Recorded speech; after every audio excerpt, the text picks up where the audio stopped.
Hello my dear students of class 7। भाई सारे lessons के क्वेश्चन आंसर मैंने पढ़ाते समय ही बता दिए थे, बट फर्स्ट लेसन 3 क्वेश्चंस जो था लियो टॉलस्टॉय के द्वारा लिखी गई स्टोरी, उसका मैंने नहीं बताया था।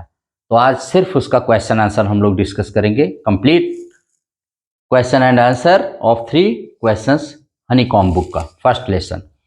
तो उसमें कॉम्प्रीहेंशन जो चेक आया था, कॉम्प्रीहेंशन मतलब जो आप पढ़े हैं तो आपने कितना समझा, इसको बताने के लिए मैं हाजिर हूँ। I am present here. तो पहला था, why did the king want to know answers to 3 questions. क्यों राजा जानना चाहता था अपने 3 क्वेश्चंस के आंसर को।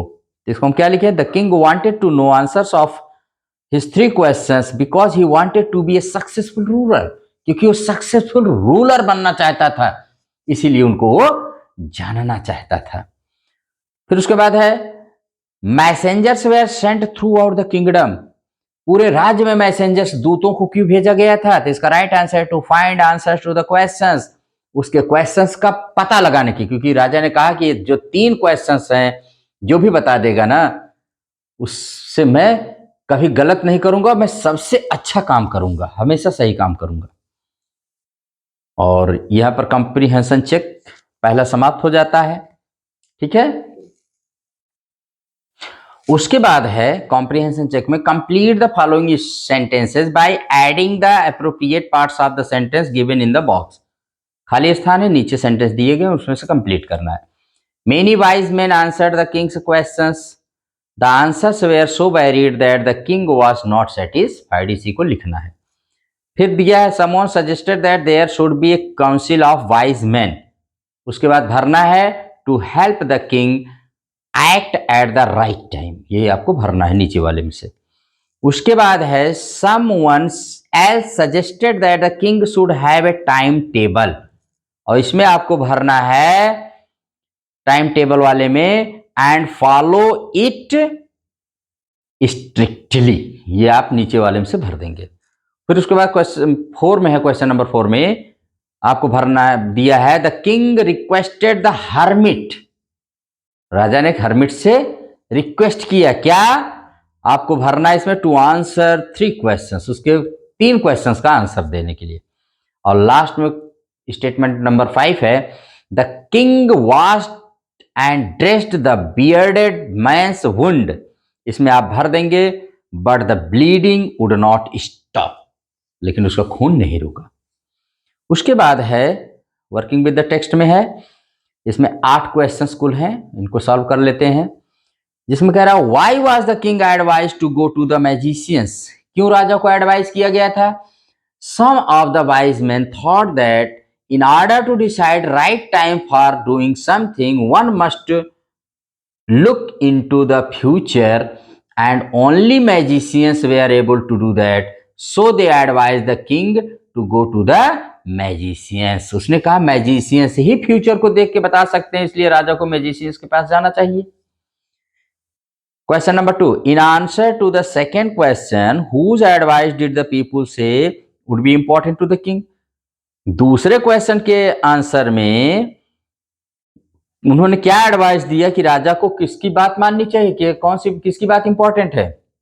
इन answer to the second question, some people suggested to seek advice of counsellors और द प्रीस्ट और द डॉक्टर्स और द सोल्जर्स। इनकी सलाह लेनी चाहिए, काउंसलर्स की जो सलाहकार होते हैं, या प्रीस्ट की जो पुजारी होते हैं, पुरोहित होते हैं, या डॉक्टर की या सोल्जर्स की लेनी चाहिए।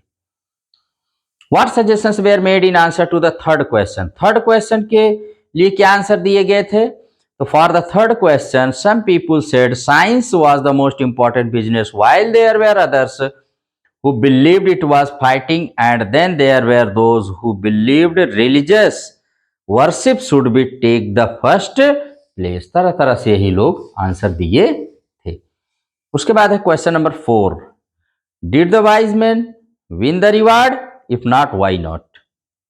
कह रहे हैं क्या इन बुद्धिमान लोगों ने जो राजा को सलाह दी थी, किसी को कोई इनाम मिला, कोई इनाम पाए।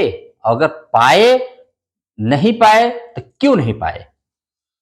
No, The wise men did not win the reward because their answers were so different from each other and king was not satisfied with their answers. अब राजा ने इनको इनाम इसलिए नहीं दिया क्योंकि उनके आंसर्स एक दूसरे से मैच ही नहीं करते थे, इतने फर्क से भरे हुए थे, इतने डिफरेंट थे कि राजा उससे सेटिस्फाई ही नहीं हुआ, इसलिए इनको कोई इनाम नहीं दिए। How did the king and the hermit help the wounded man? कैसे, हाउ, किस तरह से राजा और उस हर्मिट सन्यासी ने कैसे हेल्प किया था उस घायल व्यक्ति की? तो इसको हम लोग देखते हैं question number 5।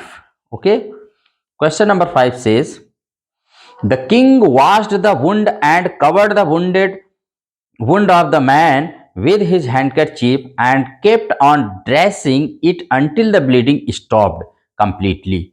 The king also offered the wounded man water to drink. The hermit helped the king to bring the wounded man inside his hut and allowed the man to spend his night in the hut. उसने घाव को साफ किया, उसको बांधा, पीने के लिए राजा ने पानी दिया और उस हर्मिट ने अपने हट में रहने के लिए, रात बिताने के लिए उसको जगह दी। इस तरह से उन लोगों ने उसकी हेल्प किया। क्वेश्चन नंबर 6 में 2 है। फर्स्ट है who was the bearded man? कौन था बियर्डेड, दाढ़ी वाला आदमी कौन था? Who was that? The bearded man was an enemy of the king. He wanted to take revenge of his brother's death by killing the king and taking away all his property. वो दरअसल राजा का दुश्मन था और जिसके भाई, वो अपने भाई की मौत का बदला लेने के लिए राजा को मार करके और उनकी पूरी प्रॉपर्टी लेकर लेना चाहता था, ऐसे ही वो बदला लेना चाहता था। सेकेंड है why did he ask for the Kings forgiveness? फिर उसने राजा से माफी क्यों मांगी, क्यों कहा मुझे माफ कर दीजिए? The bearded man asked for the king's forgiveness because he wanted to kill the king, but the king has saved his life. He was grateful to the king now. अब वो राजा को तो मारना चाहता था, लेकिन इसी राजा ने उसकी लाइफ को बचाया, तो इसलिए उसने राजा से माफी मांगी कि मैं आपका एहसानमंद हूं और आप मुझे माफ कर दीजिए। Question number 7 the king forgave the bearded man. What did he do to show his forgiveness? राजा ने उसको माफ कर दिया और उसको करने के मैंने अपनी क्षमाशीलता दिखाने के लिए उन्होंने क्या किया? The king showed his forgiveness by promising the man that he will send his doctor and servants to look after him and also promised to return him all his property. उन्होंने कहा मेरे डॉक्टर तुम्हारी देखभाल करेंगे और तुम्हारी सारी property मैं वापस कर दूंगा, जो इस बात को शो करता है कि राजा ने इसको फॉरगिव कर दिया। क्वेश्चन नंबर 8 लास्ट क्वेश्चन क्या है? What were the hermit's answers to the 3 questions? Right each answer separately. Which answer do you like most and why? कह रहे हैं कि हर्मिट ने राजा के तीनों क्वेश्चंस के क्या आंसर दिए, राइट ईच आंसर, हर आंसर को अलग अलग लिखिए, और कह रहे हैं कौन सा आंसर आपको सबसे ज्यादा और क्यों पसंद है, व्हाई। इसको हम लोग देखते हैं। The most important time the hermit said is our present. सबसे इंपॉर्टेंट समय उसने कहा कि हमारा प्रेजेंट होता है। Because it is the only moment we have the power to act. क्योंकि यही वो समय होता है, यही एक होता है, क्योंकि प्रेजेंट और पास्ट और फ्यूचर हमारे बस में होते ही नहीं है। इसी प्रेजेंट में ही we have power to act, हमको काम करने की शक्ति मिलती है। The most important person at a moment is we ourselves, because the future is unknown and we don't know whether we will meet anyone in the future or not. और कह रहे सबसे इंपॉर्टेंट टाइम जो पल होता है वो हम ही होते हैं, हम जब स्वयं अपने पास है, जिस समय हम रहते हैं। क्यों? क्योंकि फ्यूचर तो अननोन होता है, हमको पता भी नहीं होता कि हम जिसके मिल रहे हैं हम उससे फिर मिलेंगे कि नहीं मिलेंगे। और उसके बाद है नेक्स्ट, तो कह रहे हैं so we should listen to ourselves, इसलिए हमेशा हमें अपनी बात सुननी चाहिए। The most important business is to be kind and good to others. और सबसे इंपॉर्टेंट क्या होता है कि हम दूसरों के प्रति काइंड बने और गुड रहें, क्योंकि अगर हम काइंड और गुड रहेंगे और काइंडनेस और गुडनेस के साथ काम करेंगे तो तो समझिए हम गॉड के लिए काम कर रहे हैं। उसके बाद कह रहा है because we have been sent in this world to serve this noble cause. कह रहा है ना the most important business is to be kind and good to others, दूसरों के प्रति गुड और काइंड होना। बिकॉज क्योंकि we have been sent in this world to serve this noble cause, हम इसी महान कार्य के लिए तो इस वर्ल्ड में भेजे गए हैं। आगे है I like the third answer most because helping someone in need is like serving God. मुझे तीसरा आंसर सबसे अच्छा लगा है। कौन सा?